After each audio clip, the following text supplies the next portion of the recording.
Assalamualaikum warahmatullahi wabarakatuh. Di tengah kondisi ekonomi, politik, dan sosial yang semakin tidak menentu dalam beberapa tahun terakhir, satu pertanyaan kembali muncul di benak banyak. Namun mengapa setelah lebih dari 8 dekade merdeka, sebagian besar rakyat masih bergulat dengan persoalan yang sama? Kemiskinan, pengangguran, ketimpangan, dan semakin mahalnya biaya hidup. Yang lebih mengkhawatirkan lagi, kelompok kelas menengah yang selama ini menjadi penopang utama perekonomian justru mulai tergerus. Sebagian turun kelas, sebagian kehilangan pekerjaan, sebagian lainnya harus mengurangi kualitas hidup hanya untuk bertahan. Fenomena ini tidak hanya terjadi di Indonesia, tetapi ketika terjadi di negara yang begitu kaya sumber daya alam, pertanyaannya menjadi jauh lebih serius. Apakah Indonesia benar-benar miskin? Atau justru ada sesuatu yang salah dalam cara kekayaan itu dikelola? Inilah paradoks Indonesia, sebuah negeri yang kaya raya, tetapi sebagian besar rakyatnya masih berjuang untuk hidup sejahtera. Dalam rapat paripurna DPR di Senayan pada akhir Mei 2026, Presiden Prabowo Subianto mengungkapkan keheranannya. Menurut Presiden, selama 7 tahun terakhir ekonomi Indonesia tumbuh rata-rata sekitar 5% per tahun. Secara teori, pertumbuhan seperti itu seharusnya menghasilkan peningkatan kesejahteraan. Namun fakta yang muncul justru berbeda. Jumlah kelompok rentan meningkat, kelas menengah menyusut, dan tekanan ekonomi semakin dirasakan masyarakat. Prabowo menyebut kondisi tersebut sebagai sesuatu yang tidak normal. Menurutnya, terdapat kemungkinan bahwa sistem ekonomi yang dijalankan selama ini bergerak pada jalur yang tidak tepat. Pernyataan itu menarik. Karena pada saat yang hampir bersamaan, banyak ekonom, akademisi, dan kelompok masyarakat sipil juga menyampaikan kekhawatiran yang serupa. Bahwa ada sesuatu yang tidak beres dalam cara kekayaan nasional didistribusikan. Disinilah pertanyaan besar mulai muncul. Bagaimana mungkin negara yang begitu kaya justru menghadapi persoalan ketimpangan yang semakin tajam? Dalam ilmu ekonomi politik, fenomena semacam ini sebenarnya bukan hal baru. Para ilmuwan menyebutnya sebagai resource curse, kutukan sumber daya alam. Istilah yang pertama kali dipopulerkan ekonom Richard Rorty pada awal dekade 90-an. Teori ini menjelaskan sebuah paradoks, bahwa negara yang memiliki sumber daya alam melimpah tidak selalu menjadi negara yang makmur. Bahkan dalam banyak kasus justru mengalami korupsi yang tinggi, ketimpangan yang tajam, institusi yang lemah, dan pertumbuhan ekonomi yang tidak berkualitas. Contoh paling sering disebut adalah Nigeria, salah satu produsen minyak terbesar di dunia. Namun selama puluhan tahun masih bergulat dengan kemiskinan dan ketimpangan. Contoh lain adalah Venezuela, negara yang memiliki cadangan minyak terbesar dunia, tetapi mengalami krisis ekonomi yang sangat dalam. Fenomena serupa juga dapat ditemukan di berbagai negara kaya komoditas lainnya. Masalahnya bukan pada sumber daya alam itu sendiri. Masalahnya terletak pada bagaimana sumber daya itu dikelola, siapa yang menguasainya, siapa yang memperoleh manfaatnya, dan siapa yang hanya menerima dampaknya. Dalam konteks Indonesia, pertanyaan yang relevan bukan lagi apakah negeri ini kaya, karena jawabannya jelas. Indonesia memang kaya. Pertanyaan yang lebih penting adalah, siapa yang menikmati kekayaan tersebut? Bukti bahwa Indonesia kaya sebenarnya sangat mudah ditemukan. Indonesia merupakan pemilik cadangan nikel terbesar di dunia. Berbagai lembaga geologi internasional memperkirakan Indonesia memiliki sekitar 55 juta ton cadangan nikel, setara dengan lebih dari 40% cadangan nikel global. Indonesia juga menjadi produsen nikel terbesar dunia.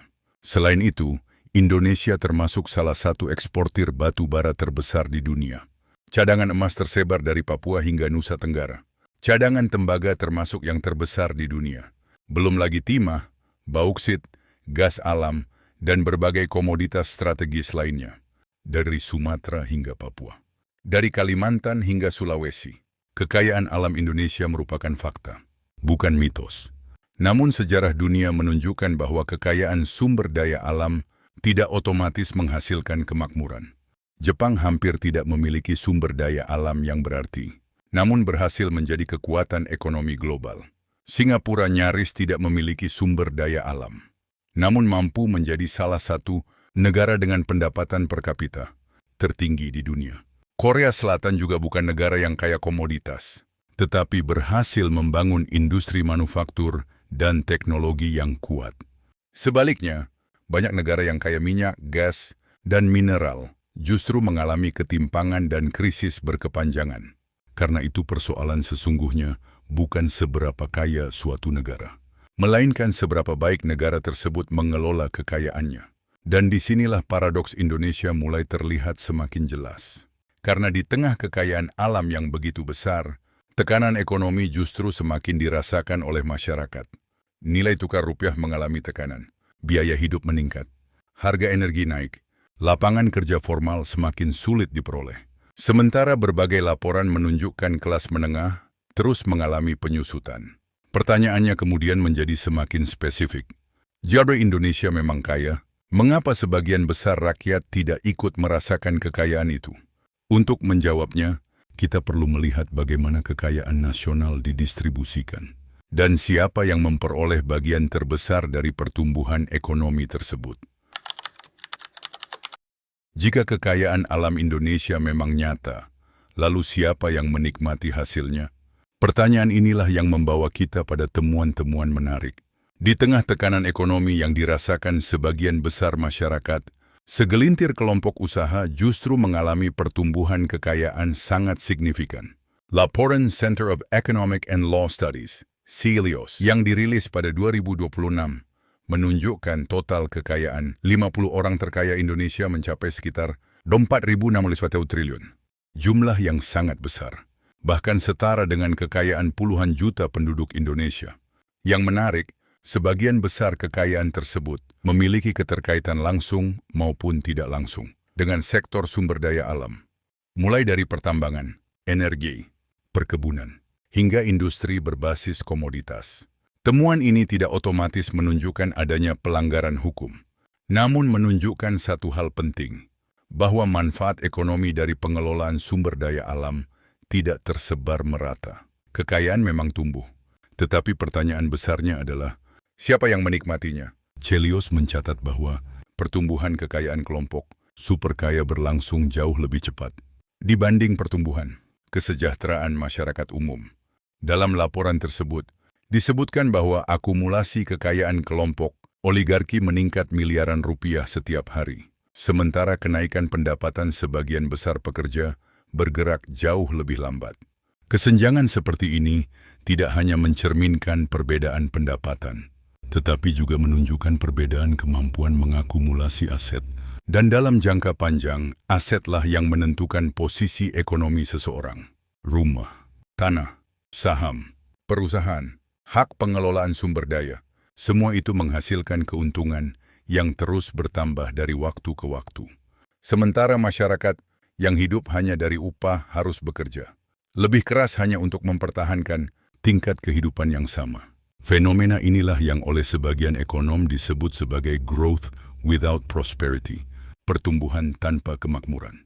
Ekonomi tumbuh, produk domestik bruto meningkat, investasi masuk, ekspor naik.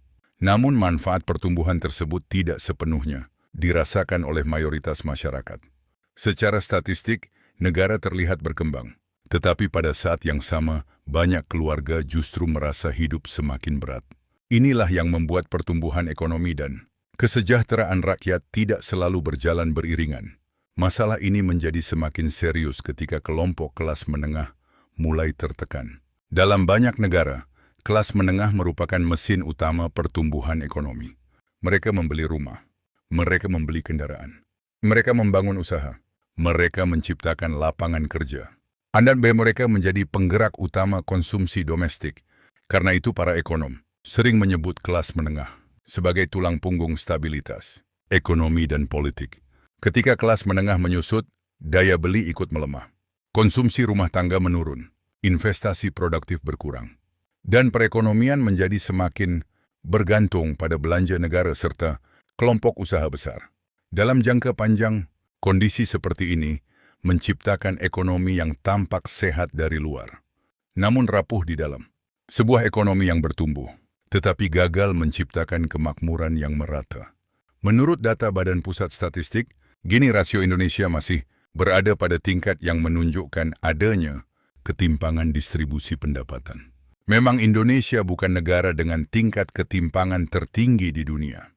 Namun persoalan utama seringkali bukan sekadar angka ketimpangan itu sendiri, melainkan persepsi masyarakat terhadap keadilan. Masyarakat dapat menerima perbedaan tingkat pendapatan, tetapi mereka jauh lebih sulit menerima situasi ketika kesempatan untuk maju dirasakan semakin sempit. Ketika pendidikan berkualitas sulit dijangkau, ketika pekerjaan formal semakin terbatas, ketika harga rumah melampaui kemampuan generasi muda, ketika akses terhadap modal usaha hanya dinikmati kelompok tertentu, maka mobilitas sosial mulai terganggu. Dan ketika mobilitas sosial terganggu, kemiskinan tidak lagi bersifat sementara. Ia berubah menjadi warisan antar generasi.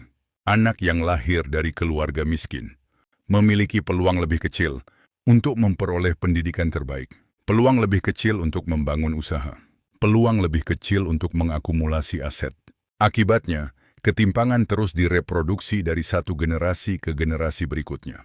Disinilah persoalan Indonesia tidak lagi sekadar tentang kemiskinan, melainkan tentang struktur yang menentukan siapa yang memiliki kesempatan untuk naik kelas dan siapa yang akan terus tertinggal.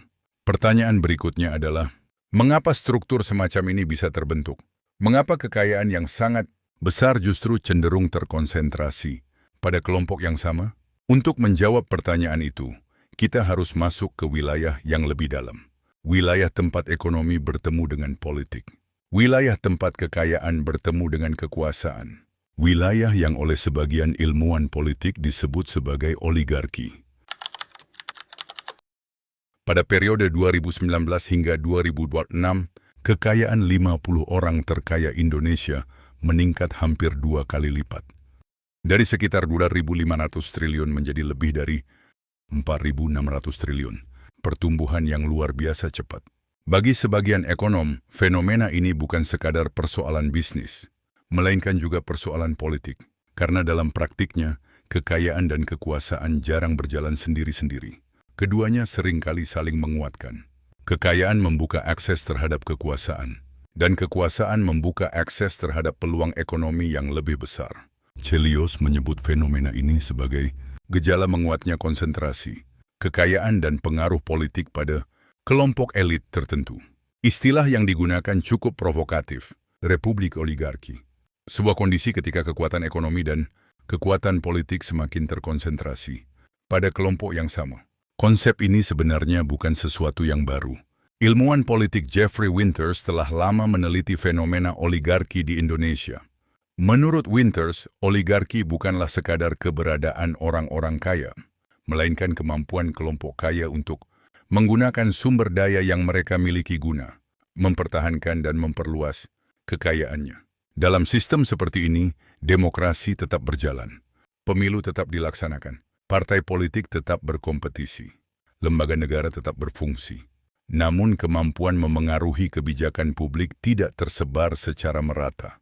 Kelompok yang memiliki sumber daya, ekonomi besar cenderung memiliki akses yang lebih besar pula terhadap proses pengambilan keputusan. Akibatnya, kebijakan publik seringkali berada dalam tarik-menarik kepentingan antara kebutuhan masyarakat luas dan kepentingan kelompok yang memiliki kekuatan ekonomi dominan. Fenomena ini tidak selalu terlihat secara kasat mata, tetapi dampaknya dapat dirasakan dalam banyak sektor, mulai dari pengelolaan sumber daya alam, perizinan usaha, kebijakan perpajakan, hingga distribusi proyek-proyek strategis. Dan untuk memahami bagaimana proses tersebut bekerja, kita perlu melihat teori lain yang menjelaskan hubungan antara kekayaan, institusi, dan kekuasaan. Sebuah teori yang dikemukakan oleh dua ekonom terkemuka dunia, Daron Acemoglu dan James Robinson. Teori tentang institusi ekstraktif. Pada tahun 2012, dua ekonom terkemuka dunia, Daron Acemoglu dan James Robinson, menerbitkan sebuah buku berjudul Why Nations Fail. Buku tersebut mencoba menjawab satu pertanyaan besar yang selama berabad-abad membingungkan para ilmuwan. Mengapa ada negara yang kaya dan maju, sementara negara lain tetap miskin, meskipun memiliki sumber daya yang melimpah. Kesimpulan mereka cukup mengejutkan. Menurut Acemoglu dan Robinson, faktor penentu utama bukanlah letak geografis, bukan budaya, bukan pula kekayaan sumber daya alam, melainkan kualitas institusi. Mereka membagi institusi ke dalam dua kategori besar, institusi inklusif dan institusi ekstraktif. Institusi inklusif memungkinkan masyarakat luas ikut menikmati hasil pembangunan, memberikan kesempatan yang relatif setara, mendorong inovasi, melindungi hak kepemilikan, serta menciptakan persaingan yang sehat. Sebaliknya, institusi ekstraktif bekerja dengan cara yang berbeda. Institusi ekstraktif memungkinkan kekayaan yang dihasilkan masyarakat luas diekstraksi atau disedot oleh kelompok elit dalam jumlah yang tidak proporsional. Dalam sistem seperti ini, pertumbuhan ekonomi tetap bisa terjadi, investasi tetap masuk, ekspor tetap berjalan. Bahkan angka pertumbuhan ekonomi dapat terlihat mengesankan, namun manfaatnya tidak tersebar secara merata. Sebagian besar keuntungan justru mengalir kepada kelompok yang memiliki akses terhadap pusat kekuasaan ekonomi dan politik. Akibatnya, ketimpangan menjadi sesuatu yang terus berulang. Bukan karena kebetulan, tetapi karena struktur yang ada memang memungkinkan hal tersebut terjadi. Dalam konteks Indonesia, teori ini menjadi menarik untuk diperhatikan. Terutama ketika kita melihat bagaimana sumber daya alam yang sangat besar belum sepenuhnya mampu diterjemahkan menjadi kesejahteraan yang merata. Karena di antara tambang dan kesejahteraan rakyat, terdapat rantai nilai yang sangat panjang. Mulai dari perizinan, penguasaan lahan, konsesi, produksi, pengolahan, ekspor, pajak, royalty, hingga distribusi penerimaan negara. Di setiap titik itulah berbagai kepentingan saling bertemu. Dan di setiap titik itu pula muncul peluang untuk memengaruhi arah distribusi manfaat ekonomi. Pertanyaannya kemudian menjadi semakin spesifik. Bagaimana kelompok tertentu mampu memperoleh keuntungan yang jauh lebih besar dibanding kelompok lainnya? Untuk menjawabnya, kita perlu memahami konsep yang dikenal sebagai rent-seeking. Ekonom Anne Kruger memperkenalkan istilah rent-seeking untuk menjelaskan fenomena yang banyak ditemukan di negara berkembang. Rent-seeking adalah upaya memperoleh keuntungan ekonomi bukan melalui peningkatan produktivitas, bukan melalui inovasi, bukan melalui efisiensi, melainkan melalui akses terhadap kekuasaan dan kebijakan. Dalam sistem yang sehat, perusahaan bersaing menciptakan produk yang lebih baik, teknologi yang lebih maju, harga yang lebih murah, pelayanan yang lebih baik.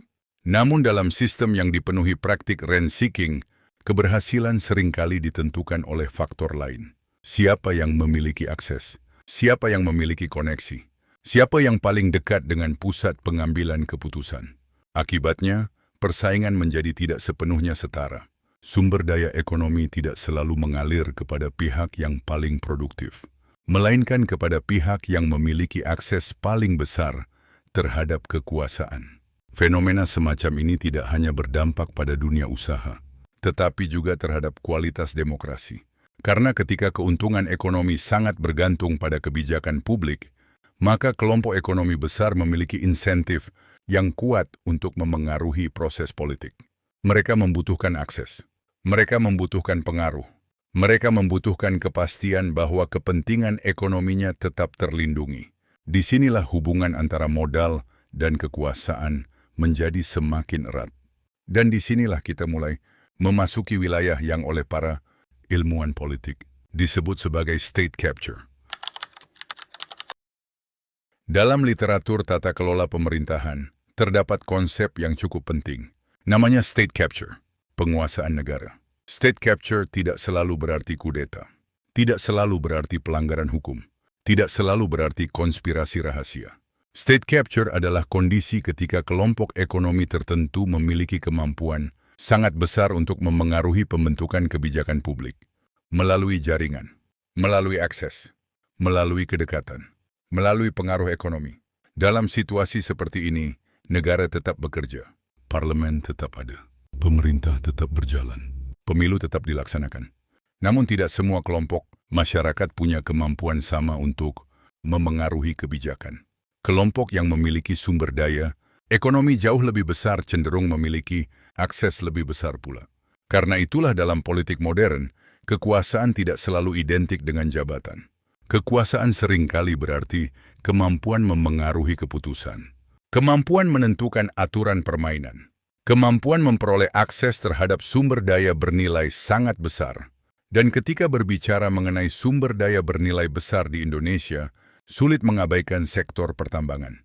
Sektor yang selama puluhan tahun menjadi salah satu tulang punggung penerimaan negara.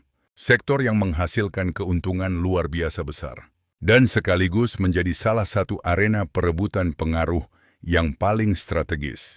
Pada tahun 2004, Transparency International Indonesia melalui laporan TRAK, Tambang melakukan penelitian terhadap 121 perusahaan tambang yang dipilih, berdasarkan kontribusinya terhadap penerimaan negara. Temuannya menarik.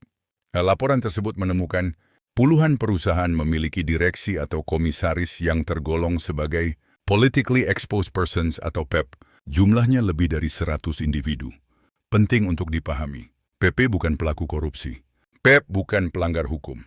Dalam standar internasional, PP adalah individu yang karena jabatan atau kedudukannya memiliki risiko konflik kepentingan yang lebih tinggi dibanding masyarakat umum. Yang menarik bukan keberadaan mereka semata. Yang menarik adalah pola yang terlihat bahwa dunia bisnis, dunia politik, dunia birokrasi, dan dunia kekuasaan seringkali saling beririsan. Mereka tidak selalu terpisah secara tegas. Dan ketika nilai ekonomi yang dipertaruhkan mencapai ratusan bahkan ribuan triliun rupiah, irisan tersebut menjadi semakin penting dipahami. Karena kekuasaan ekonomi hampir tidak pernah berdiri sendiri.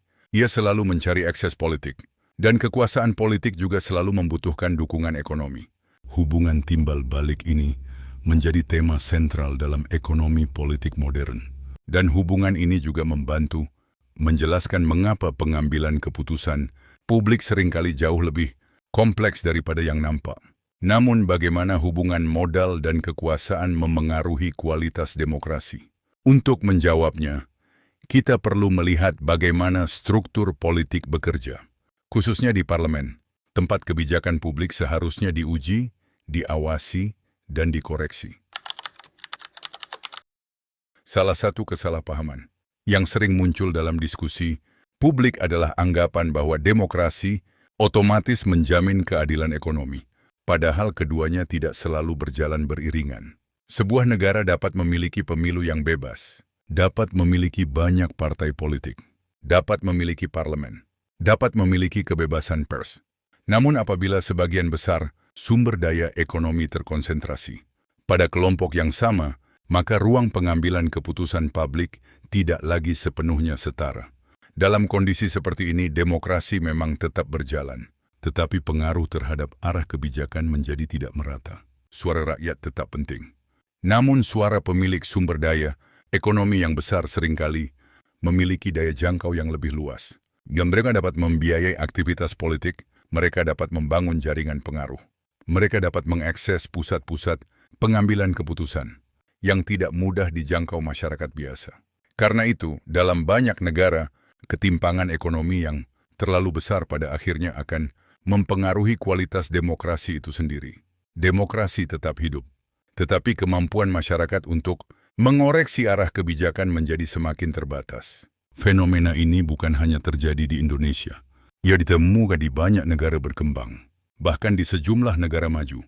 Namun dalam konteks Indonesia, persoalan ini menjadi penting karena terjadi bersamaan dengan tingginya konsentrasi, penguasaan sumber daya alam dan besarnya biaya politik. Kombinasi keduanya menciptakan pertanyaan yang sangat mendasar. Siapa sebenarnya yang paling berpengaruh dalam menentukan arah kebijakan publik? Rakyat sebagai pemilik kedaulatan, atau kelompok yang memiliki sumber daya ekonomi terbesar? Pertanyaan ini membawa kita pada lembaga yang seharusnya menjadi jantung pengawasan demokrasi, parlemen. Dalam sistem demokrasi modern, parlemen memiliki fungsi yang sangat penting, membuat undang-undang, menyusun anggaran, dan mengawasi jalannya pemerintahan. Tanpa fungsi pengawasan yang kuat, keseimbangan kekuasaan akan terganggu. Karena itu keberadaan parlemen tidak hanya penting sebagai lembaga politik, tetapi juga sebagai mekanisme koreksi terhadap kebijakan pemerintah. Namun dalam praktiknya, efektivitas pengawasan parlemen sangat dipengaruhi oleh konfigurasi politik yang ada. Pasca pemilu 2024, hampir seluruh partai besar bergabung ke dalam koalisi pemerintahan. Situasi ini menciptakan pemerintahan dengan dukungan politik yang sangat kuat di parlemen. Dari sudut pandang stabilitas pemerintahan, kondisi ini tentu menguntungkan. Pemerintah dapat menjalankan program dengan lebih mudah. Proses legislasi menjadi lebih lancar, dan potensi kebuntuan politik dapat diminimalkan. Namun dari sudut pandang pengawasan, situasinya menjadi lebih kompleks. Karena semakin dominan sebuah koalisi, semakin besar pula tantangan untuk menjaga fungsi kontrol tetap berjalan secara efektif. Dalam literatur ilmu politik, fenomena semacam ini sering dibahas melalui konsep cartel party theory yang dikembangkan Richard Katz dan Peter Mayer. Teori ini menjelaskan bagaimana partai-partai politik yang semula bersaing dapat semakin terintegrasi ke dalam struktur kekuasaan yang sama. Akibatnya, kompetisi politik tidak sepenuhnya hilang, tetapi mekanisme koreksi menjadi melemah. Partai-partai yang seharusnya saling mengawasi justru berada dalam orbit kepentingan yang relatif serupa. Konsekuensinya bukan hilangnya demokrasi, melainkan berkurangnya kapasitas sistem politik untuk mengoreksi dirinya sendiri. Dalam situasi seperti ini, kritik terhadap pemerintah seringkali lebih banyak muncul dari luar parlemen, dari media, dari kampus, dari organisasi masyarakat sipil, dari komunitas profesional, dan dari gerakan mahasiswa. Mereka menjadi saluran alternatif ketika sebagian masyarakat merasa aspirasinya tidak memperoleh ruang yang memadai dalam mekanisme formal. Karena itu tidak mengherankan jika dalam beberapa tahun terakhir demonstrasi, mahasiswa kembali menjadi bagian penting dari lanskap politik Indonesia. Bukan semata-mata karena persoalan ekonomi, tetapi juga karena munculnya persepsi bahwa ruang koreksi dalam sistem formal semakin menyempit. Ketika persepsi semacam ini berkembang, persoalan yang dihadapi tidak lagi sekadar perdebatan mengenai kebijakan, melainkan menyangkut sesuatu yang jauh lebih mendasar, kepercayaan. Dalam politik, kepercayaan adalah modal yang tidak kalah penting dibanding anggaran. Ia tidak tercatat dalam APBN, tidak terlihat dalam laporan keuangan, tetapi menentukan stabilitas sebuah negara. Pemerintah dapat memiliki sumber daya yang besar, memiliki dukungan politik yang kuat, memiliki aparatur yang lengkap. Namun tanpa kepercayaan publik, seluruh instrumen tersebut akan bekerja jauh lebih sulit. Karena pada dasarnya negara modern dibangun di atas asumsi bahwa masyarakat percaya kepada institusi yang mengelolanya. Percaya bahwa hukum ditegakkan secara adil. Percaya bahwa kebijakan dibuat untuk kepentingan umum. Percaya bahwa pengorbanan yang diminta negara akan menghasilkan manfaat bersama. Ketika kepercayaan itu mulai menurun, hubungan antara negara dan warga negara mulai mengalami tekanan. Gejalanya dapat muncul dalam berbagai bentuk. Meningkatnya polarisasi politik, meningkatnya sinisme terhadap institusi, meningkatnya ketidakpuasan sosial, dan meningkatnya kecenderungan masyarakat mencari saluran alternatif di luar mekanisme formal. Di era digital, fenomena ini berkembang jauh lebih cepat dibanding masa lalu. Media sosial memungkinkan ketidakpuasan menyebar dalam hitungan menit. Narasi kritik dapat menjangkau jutaan orang hanya dalam beberapa jam. Dan persepsi publik seringkali terbentuk lebih cepat dibanding kemampuan pemerintah menjelaskan kebijakannya. Karena itu, persoalan kepercayaan bukan lagi sekadar masalah komunikasi politik, melainkan persoalan strategis yang berkaitan langsung dengan stabilitas ekonomi dan sosial. Pasar memperhatikan kepercayaan. Investor memperhatikan kepercayaan. Pelaku usaha memperhatikan kepercayaan. Masyarakat pun memperhatikan kepercayaan.